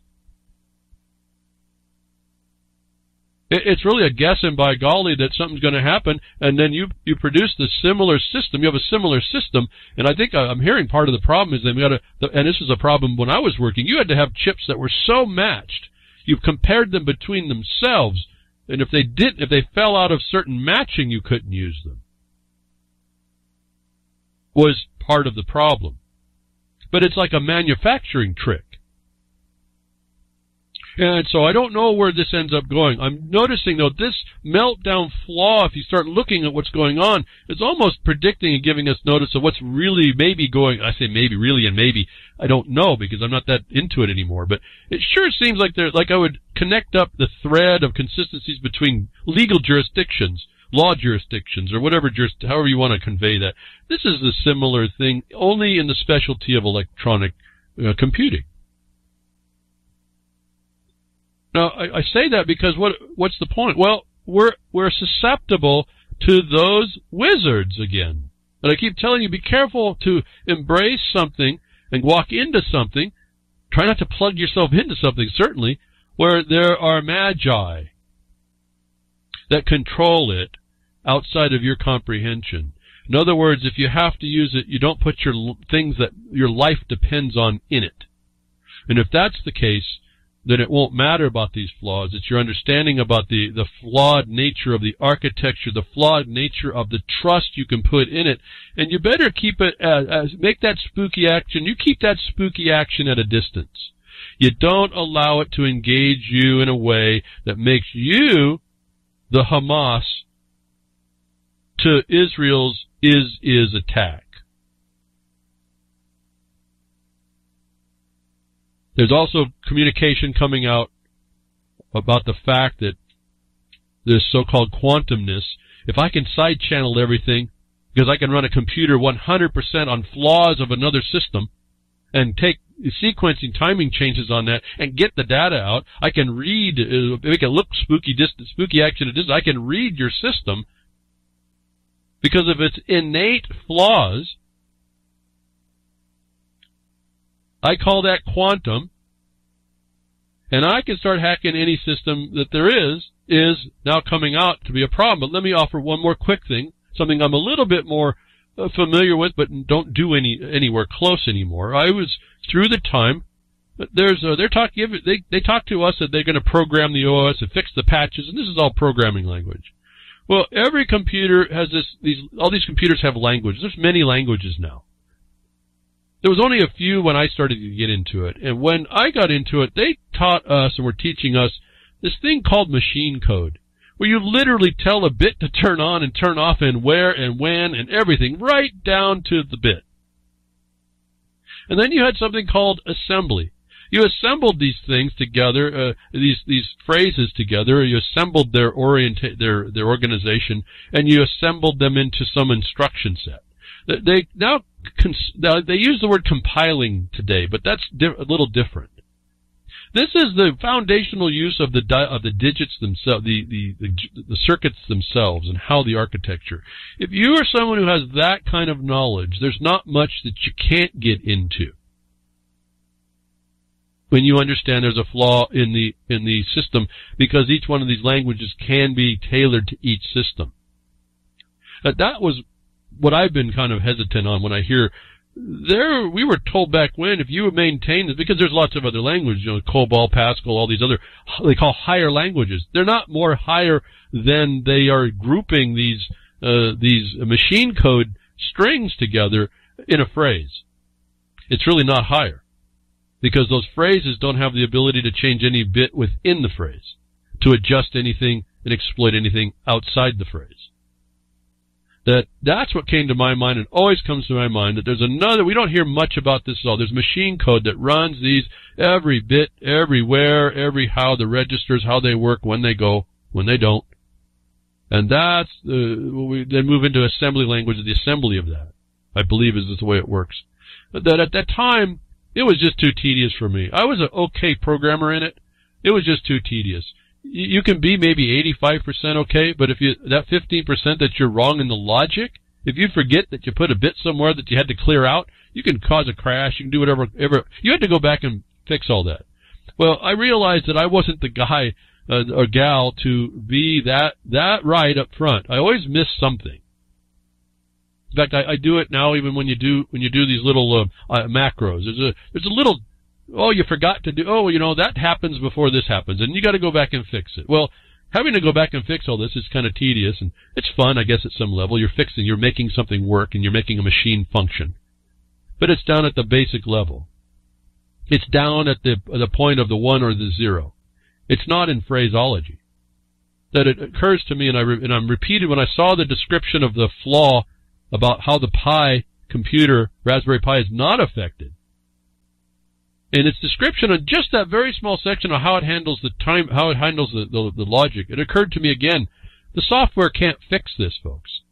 Someone who has a more foundational basis in machine code can interfere with this. And there's that knowledge out there. And so this hype we're getting, it ends up being market hype, again, for the industry, not to be hit so bad about how susceptible that our technocratic life is going to be. I want you to be fully aware, to look within the phrase, the words that they're using. They're telling you, they're giving you the notice they can't do what they say. The main one I saw was mitigate. The other one was that this is functioning as planned. They don't care that it's a problem. Oh, it's only caring now that there's the world now knows about it, which they've known. We've known for years about some of these flaws. And I'm not talking as an insider. I'm just talking about some experience I had. And I walked away from it. I realized I wasn't going to be that programmer. I'm a little disappointed in that, because look at all the cool things we can do now. But I'm not. Again, that was just not me. I don't work that way. I'm not good enough that way. I get myself into stuff, and I can figure stuff out, but I don't work at the level that you need to be proficient. And there are people out there that flat do it, and then you mark yourself against that, and you say, yeah, he's the programmer. So I was learning the basics there. It just happened to be my time. I wished we had languages that we had now. I'm not the kind of guy that does it, and even so with the languages now, I don't have an interest at some level. In a way I wish I did, but more often I don't. And partly because my mind is so wrapped into what this harm, this oppression that we're under, it seems people are oblivious to, that I am really focused on that. It seems to be almost a diversion to work on the computers at this point. That's why I'm only worried about whether or not when I turn it on it will work. Last week we were having trouble with the connection. I don't know why. I lost the internet on one system for 2 days. It just wouldn't hook up. Finally got it working again. One day I told you that we could be cut off. We might be cut off now. I don't know. I don't look up at the machine much. But this is the tenuousness of this system. This technocratic system is a global control by the players in the world that are using the techniques and methods against you that I see written all over the Iranian condition. And then it came up in this flaw. I think this flaw is a diversion to make you think, give you credence and put trust in these systems. I'm here to tell you, folks, unless you have a better idea than I've come up with, stuff I've forgotten over decades, you better look very wary at this. Please consider before you put your life into certain bits of this. Don't start becoming dependent on it. They want you dependent. Interdependence is the United Nation way. Every nation in there is involved with making that so. Every nation has its own protesters. And one nation will look across and say, I hope their other protesters are successful. Don't look at my protesters. Look what Intel did. Oh, it's system-wide. They're everywhere, this problem. Don't look at, I'm fine. I'm immune now. Now, for the most part, they can make it more difficult. But they don't make it easy to make the fix either. I've been looking around. I don't want Windows bloat. Do you think I can find a security patch for this stuff only? No, it's all tied in. Now they're showing you, folks, if you've got a Mac or an iPod, and your phones, you think you escaped it? No, all these processors. Remember, Apple went over to Intel quite a few years ago. Everything is sitting there ready to be plucked. You got what's in your wallet, folks? They say Intel inside. You better believe it. There's a machine code guy out there that knows how to get in your system no matter what. I guess that's really to me, that's until I see that changed. That's really been the subtle secret, the open secret. And though you may not hear about it, and I'm sure that there's not much place for them. Well, there is in the security breaching issue, I think. Well, it doesn't benefit commerce, otherwise Intel would have fixed it, right? Otherwise, there's another thing that benefits commerce, so-called. And we see it coming to fruition. It's been in the records, in the laws, it's been how they operate it, and it's all reduces down in some regard that you will be paying exactions of every kind. And they've got a system to plug you in, just like Silent Weapons for Quiet Wars, and on and on and on, like I talk about, over being fulfilled right in front of us.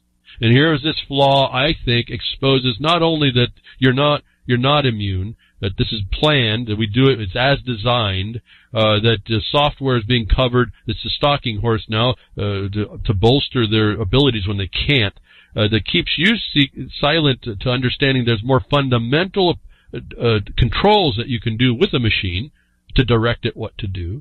I mean, some of this is simply machine code was like a router. Simple commands that made it go do around, but that wasn't the machine code. Those were just the mnemonics that ran the sequence of instructions in machine code. And then they went to this stuff called these operating systems, like, then they put a nice face on it, and you don't realize it's actually the matrix screen running down. That's what they're actually running with. Linux users can see that. You get to see, can you want to display what they're doing, and you see just lines of code running, fast as it'll run. That's the real computer system.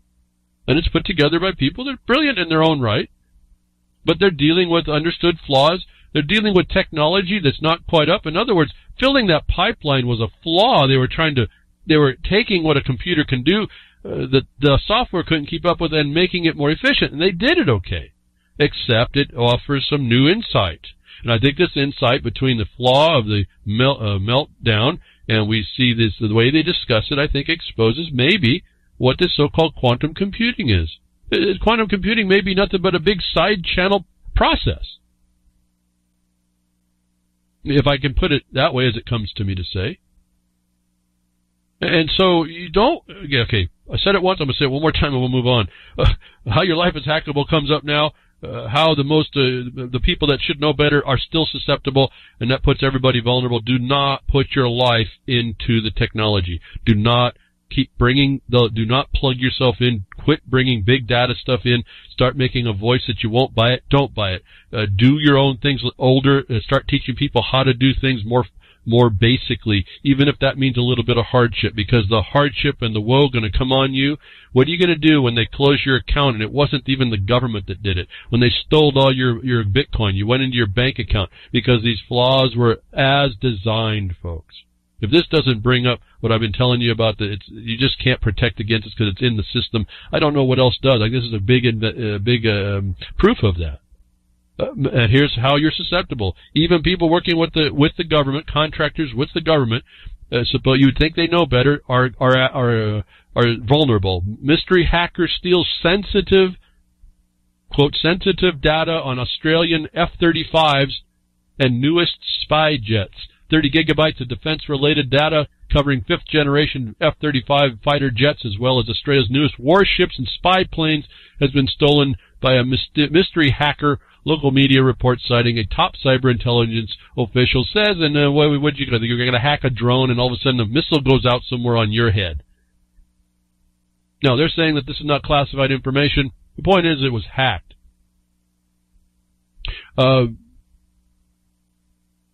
10 minutes and you're of access for 500 rupees, and you can have access to billions of Aadhaar details.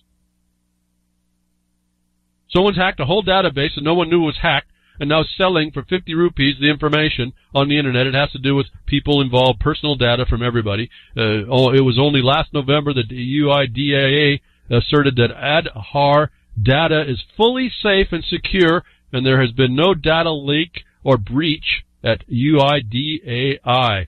Today, the Tribune purchased a service being offered by anonymous sellers over WhatsApp that provided unrestricted access to details for any of the more than 1 billion Aadhaar numbers created in India thus far. Enough said there. Secure, not so much, folks. This is your life. This is your digital technocratic life in the future. It's going to be up for sale as well. No one really understood how it happened, but you can buy this information that's supposed to be so secure. The Bitcoin Income Tax Department is a tough spot as investors go all tech.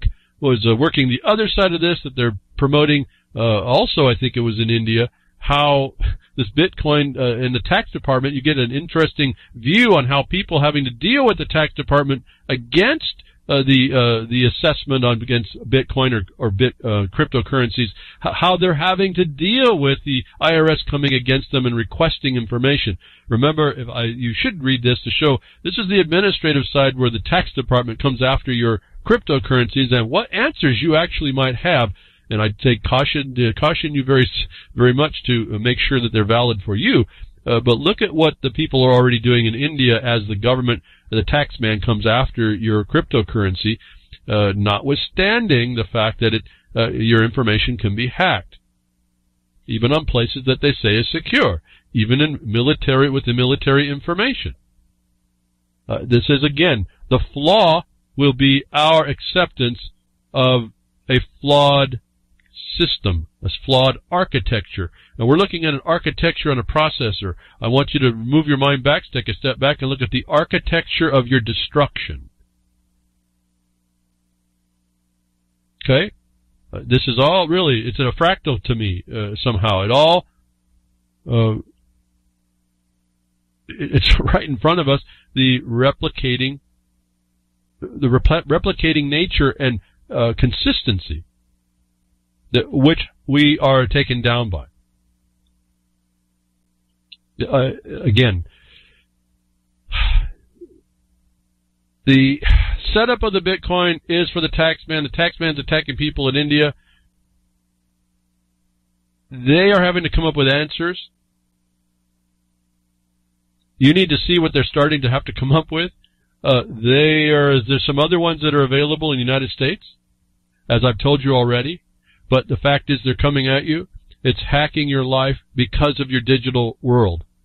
They're already doing it in India about this cryptocurrency. I'm saying that these flaws show you that you're vulnerable on the hardware side, on the infrastructure side. Remember, the international imposition, they look at bolstering their infrastructure. That doesn't mean they're building a bridge. It means they're probably building an inroad to destroy you or take control of you or have control of you. And there's more proof of this thing with this cryptocurrency.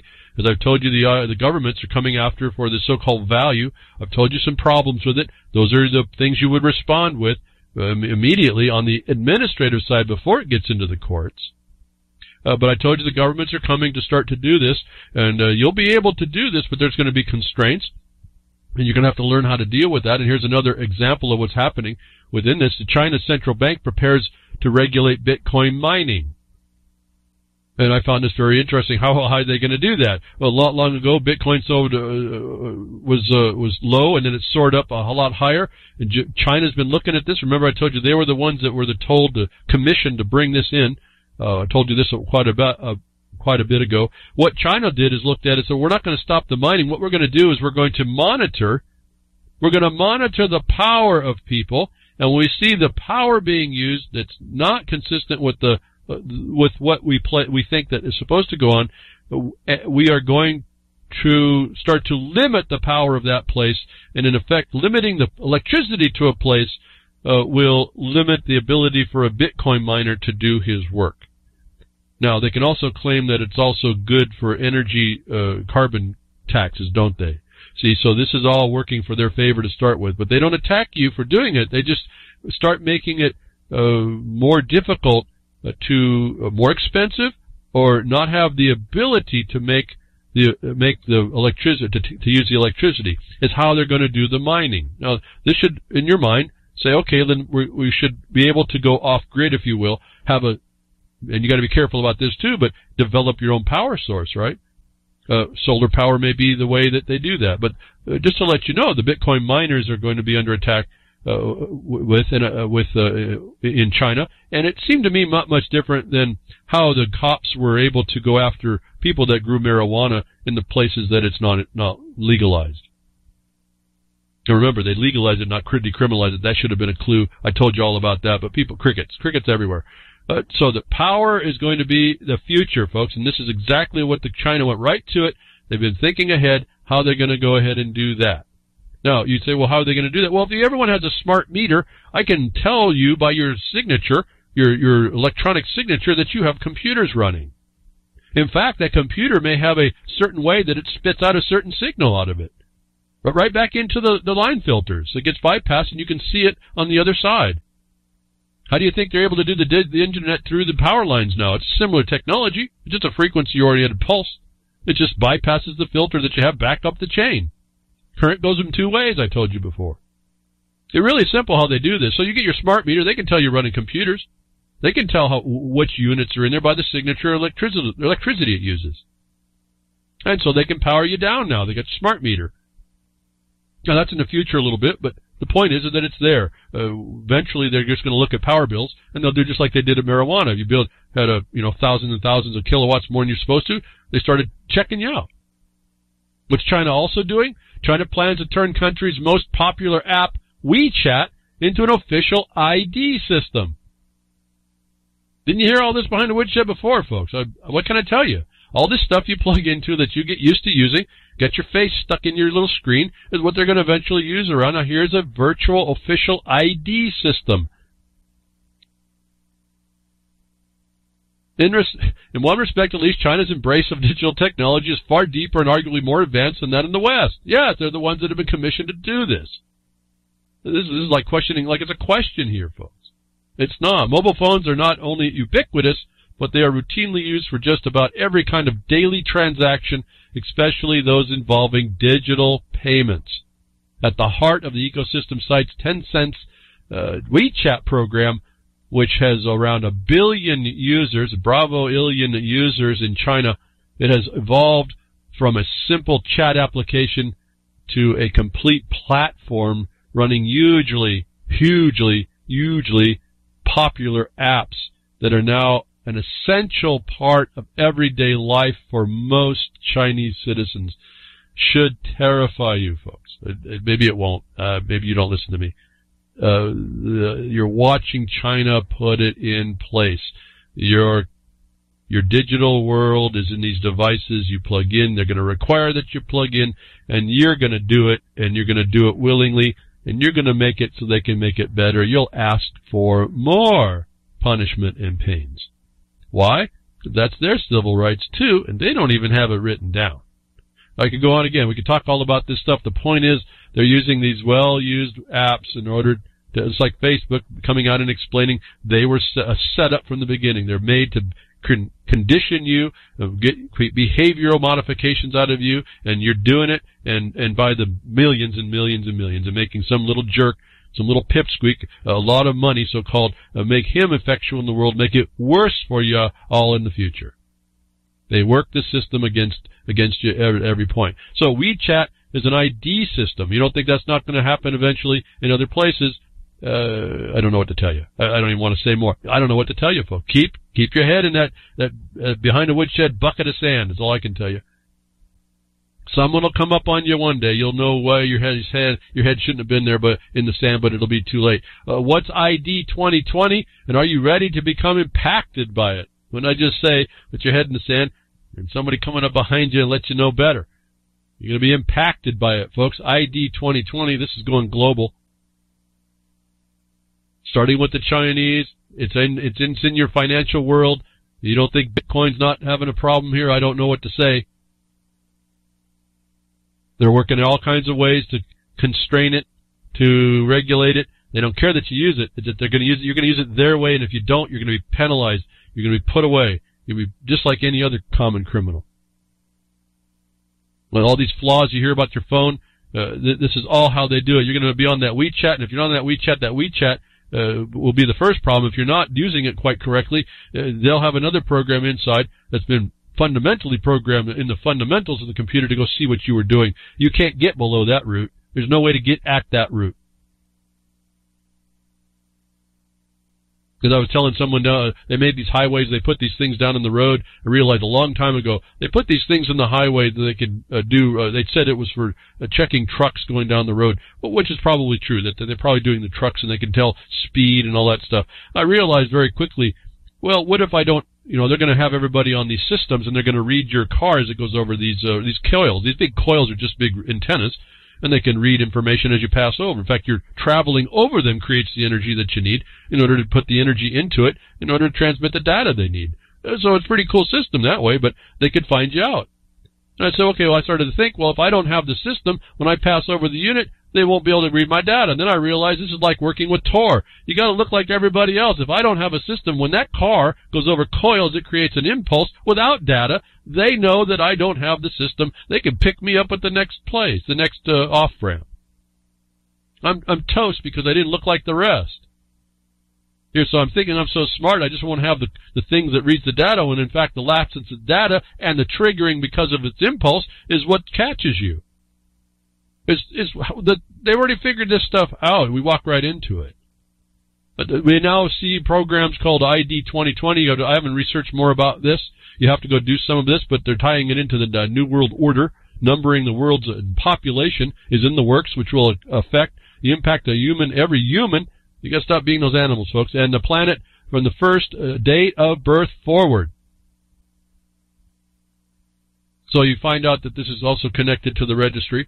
Below is a schematic, as I'm reading here, the game plan. It's called ID 2020 Alliance. And you can look that up. You validate it or not, folks. I'm just telling you there's stuff here. I haven't had a chance to validate it. I just want to point out what I see. It's all connected to this digital stuff, as we've been told it's coming. And then this is the most comprehensive surveillance database probable to date and being implemented on a global basis. And you can see the international organizations involved. You look at the United States, it funds a certain UNICEF, it funds the JAVI, it funds all these international UNHP, that funds all these UN organizations. So all these countries are in on it. This is not a joke and not inconsequential. And this program is all about starts to work through the registration for the purposes of immunization of vaccines. This works into, again, the big pharma problem. And remember, the WHO, not the OWL, not the Rock Group, but the World Health Organization, the WHO, is the broker for big pharma internationally of all these things that they have figured out, and to every opposition to any natural type of response, they have figured out they want to use to control you. They are setting up a number system. It is going to be through all these things, and your cryptocurrency is going to be all part of that as well. Again, eventually. No, it doesn't happen tomorrow, but it's all in the works. I won't go reading more. I just want you to know, in this report, it relates to all the stories we've heard about things that, things like the Bill Gates thing with people reduction and carbon, and it's all tied back together to the UN transhumanism technocratic condition. Again, I don't want to go through. I talk about all this stuff. I don't want to repeat it. Certainly not one topic. The one topic I keep going to point out is we have a thing to do, and it is to stop being oppressed. I guess that's my only thing to tell you. And for the last couple hours, or just short of a couple hours, I've been telling you how they're coming at you and where to turn your gaze to see where the fight's coming at you that way, and maybe don't step on those landmines. Here we have big pharma being tied into the transhumanist agenda and all. Again, maybe a little bit hyperbole, which I don't think it is, but you can discount it any way you want. But this is all tied together. You see the CDC, the FDA, the DEA, the FDA, all tied in with the revolving door of industry. It's all about the bottom line, folks. Let me remind you of Corporation Nation again. Clint Richardson's fine documentary about how this is all tied together, and the government is involved. Officials in the government are involved with these corporations, and the corporations are creatures of the government itself. And Title 50 says that we can do just about anything we need to do what? Just to advance the bottom line, and we'll call it national security. Pretty simple. Some big pharma that hooked people on opioids now profits again from addicts, switch to heroin, which is another ongoing thing. If you think that this registration doesn't have ramifications, we can see they can lead you by the nose until dead, and that's what this whole thing is, from cradle to grave. You're the beast of financial burden. This is why the finances part about all this, and why they focus everything on the finances as well. It's one of those necessities you have in life. We've been told that was what was coming. This cashless society was no joke. Not that I ever thought it was. I'm saying that now the tools, where I couldn't see the tools really to work it maybe 30 years ago, I can't see how they're not going to get it in now. Shame on me for that ignorance, and didn't have that little ball to see, to gaze into, or that pan of water to scry. Wow, right on to us. So big pharma and the opioids is part of the heroin. Again, we have a problem now. We have a problem now coming in from the Middle East. Same similar thing. They're attacking Hamas. It seemed to me that they're attacking for. There's another. Yemeni. They're attacking for some thing that they use there. It seemed to me like Qua or something like that. It seemed to be that CIA is looking for a new market over there. They're attack the things the natives use, and we're gonna bring instead heroin in. So we condemn you for doing something you've done forever. We're going to bring our own markets in, and that's why they're attacking Yemen. Apparently, part of it. But this is how the big deal works. Destroy people, kind of like bringing alcohol to people that aren't used to it. We know that in the United States. And what's sad is that the people can't resist. Somehow people can't resist that. It brings you in, and you wallow in that problem, and you can't escape it. So the control structures are set up. They kind of focus all on the financial. They focus on your needs more than anything else. They utilize those inroads to make great profits. The agencies of the governments, or the governments themselves, the ministries, are there to help aid the effectuation of this destruction.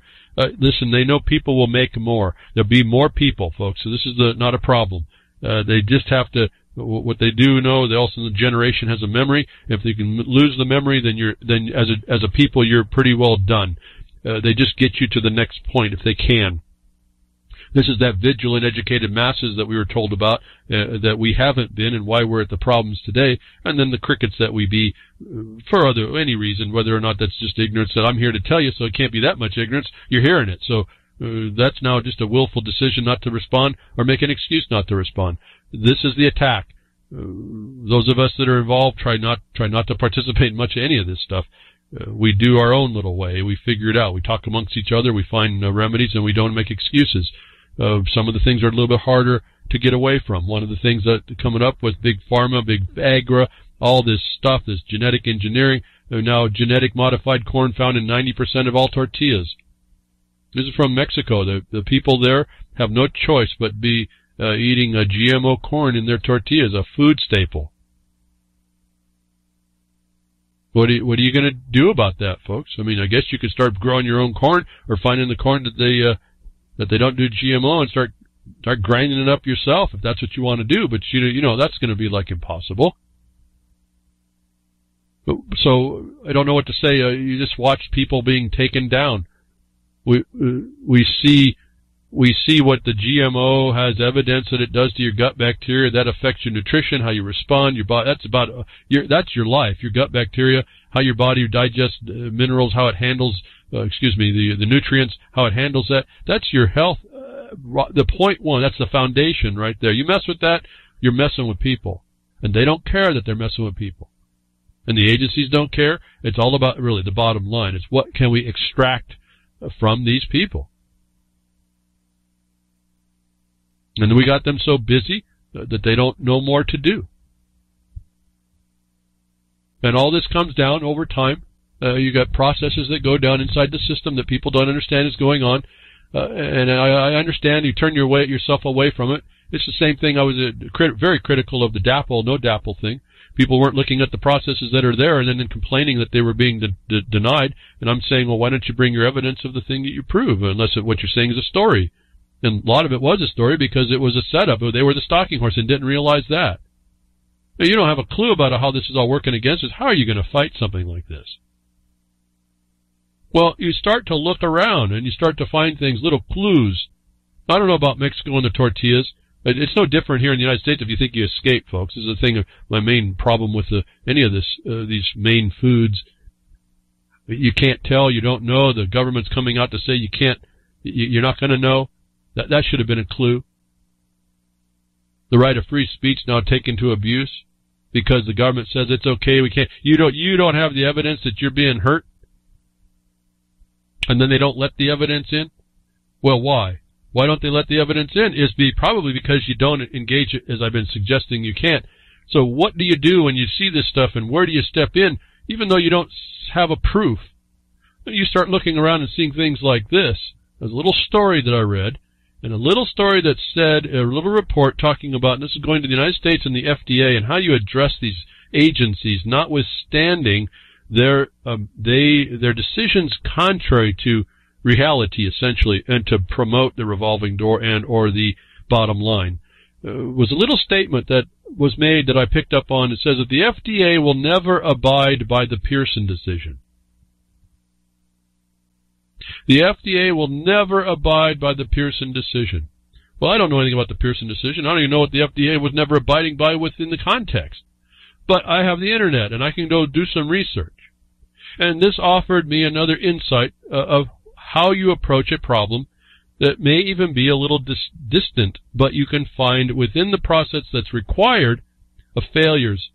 And then even when you're found against, there's still a chance based on these other so-called precedents within the context of the administration function of how they're destroying your life. That doesn't require that you become a criminal, doesn't require you go protest anywhere, doesn't require that you go sit in endless meetings. It just requires that you look at a subject matter that's supposed to be handled a certain way. You can get records from it. You can sit at your home, your computer. You can look and see what they're doing and then start testing it against what needs to be done, as I talk to you about all the time on the public lands, public domain nonsense that we get shoved down our throats. And until we had a bunch of people start looking at it with the right words in their mouth, well, the Bundy stuff happened. See, that's the problem. You start doing it the way you thought you had to, instead of seeing that there was a failed system already, and that needed to be the underpinnings of that needed to be addressed. Well, so the FDA will never abide by the Pearson decision was an interesting statement to me. Boy, that's a slap in the face of what a decision would be, isn't it? An agency bureaucrat can do this? Well, they do, but that's because there's not a lot of pointed attack. But the FDA is one of those agencies that they're not going to follow this Pearson decision, whatever it is. It's also the ones that's agreeing to certain things that you found are no good. Maybe this is why. So here's your in. My eyeballs say this is your in. Those of you that are interested, I'm still disappointed about your DEA pot stuff. That I didn't get a letter from anybody or a notice that, hey, I sent my notice into the DEA about that pot thing. It really fries me to see how many people enjoy cannabis and then complain about the conditions, and will argue about sessions and all this other nonsense about what's coming down about all that. And it's coming down like I told you would be coming down once Obama got out, how this would be a shifting again. But the FDA will never abide by the Pearson decision? Really?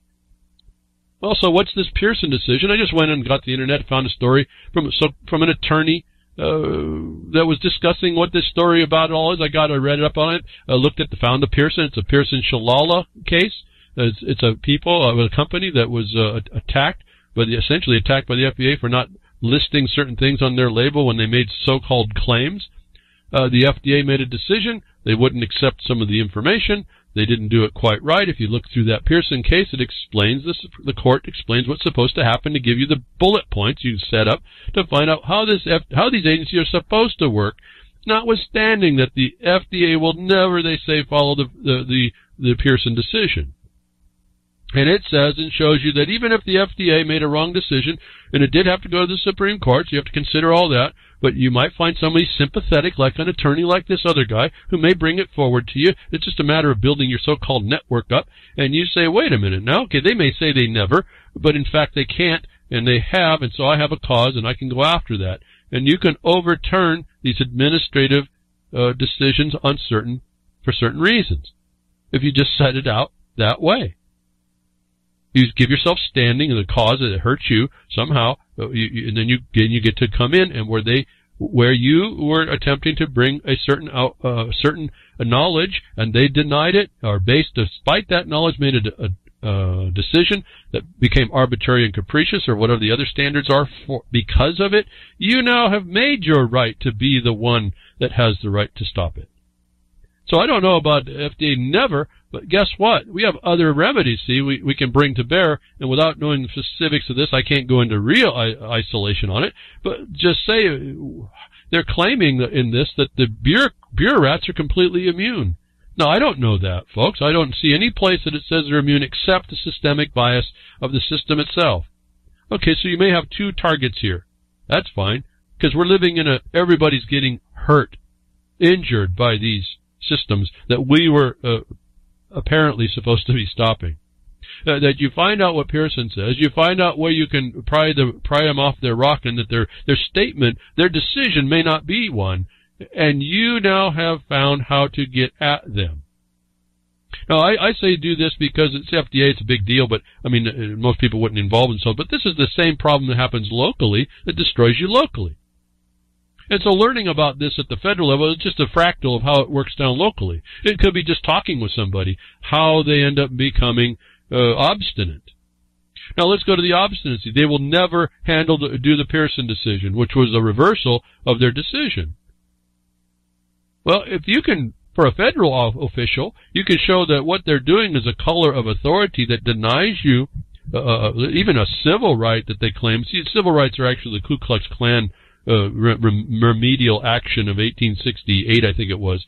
So be careful too much. But it gives you a list of, and essentially it's in your state you'll be looking for extortion and coercion.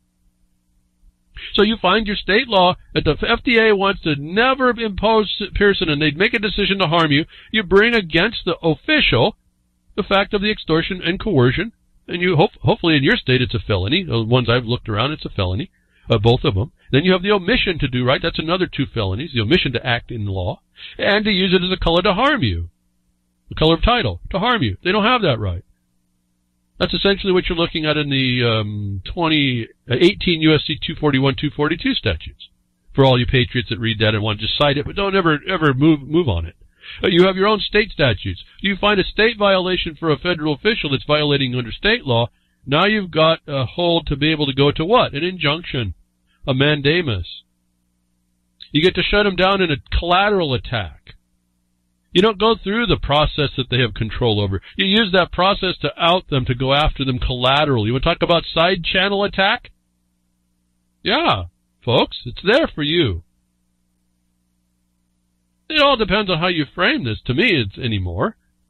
You want to do a side channel attack? Well, learn your writs. Learn your remedies in the equity jurisdiction. Quit fighting it all. Will you win? I don't know. I mean, that's up to you. Some people do. Some people screw it up. I don't know what to say about that part. But if you do it correctly, you're making a record that it doesn't matter that they say they're not going to be listening. You sue someone and you put the teeth on them that they might go to jail under a contempt charge, I think they're going to be thinking twice the second time, and they won't until someone does. So I got a bunch of links here about this statement that the FDA was told by some insider of the FDA to some attorney that the FDA will never abide by the PEARSON decision. I looked at that and said, okay, well, that's a challenge, isn't it? They have no right to not abide by that decision because it sits in the due process part, doesn't it? This is not something that they can change. No, this is just happened to be an off thing I looked at. I make a big old deal about it right here. It means nothing to none of you. And I'm telling you, this is the seed of a knowledge right in here that you can look, and then you turn that, what the requirements of that agency were. You can turn it in your own state. You can turn it inside your county. You can turn it some code enforcement officer. All the same things work all the same way. They have to have a basis for what they do. Is it easy? Not necessarily. If you come at them right without too much hyperbola, possibly you'll get them to start answering making the right answers ahead of time, so you don't have to. That would be my advice. And I have people I work with that do way better than I do about that. That's how most of the stuff we get done now does. We just show them the sense it makes just to follow the parameters that are laid out, so we don't get ourselves into a problem. But I have to me it was interesting. You can go through and read. The FDA was overthrown. It shows it's possible. It shows there's a standard. It shows their obstinance, more importantly. And this is what you're up against in every federal agency. Now, that shifted just a little bit with Trump getting in, but that's not my signature ratification of what's going on. It's still corrupt. And this is the problem. Again, when you see Trump talking to the Iranian people, when I know that's a stalking horse, and you should know that's a stalking horse, and then it goes to the plan of overthrow of the government, then he's an executive chief officer in a war against Iran. I can't trust what he says now. And none of us can trust all these people. I don't care how genius and stable they are. You better have your own stable genius, and it better be residing in you. If you want any residency, it better be in you. You want no rulers? You go out, go stick your head back in the sand. You need rulers. You need to be the first one. Well, I can hear all the people talking against that too. That's not what I mean. That's exactly what you mean if you think about it. You don't know that, but that's okay. You'll fight with me on that interpretation. But like I said, it works both ways. Be careful what you've pigeonholed yourself into. So a bunch of links for that. Information misused. They'll misuse this information, as I told you, Trump, the Ahmadinejad, all this stuff gets misused when the government wants. But you go ahead and try and you step up and try and do this and use that same information to do right. And maybe the government don't like it.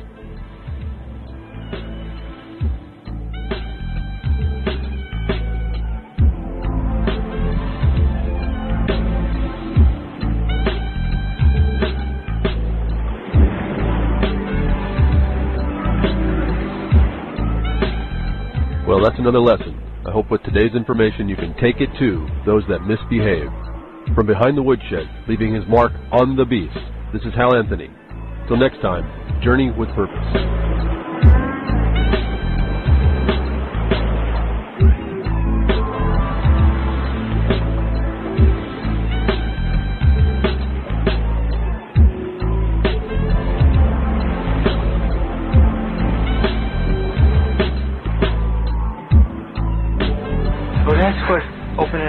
can of whoop-ass feels like. Son, you just opened a whole case of whoop-ass.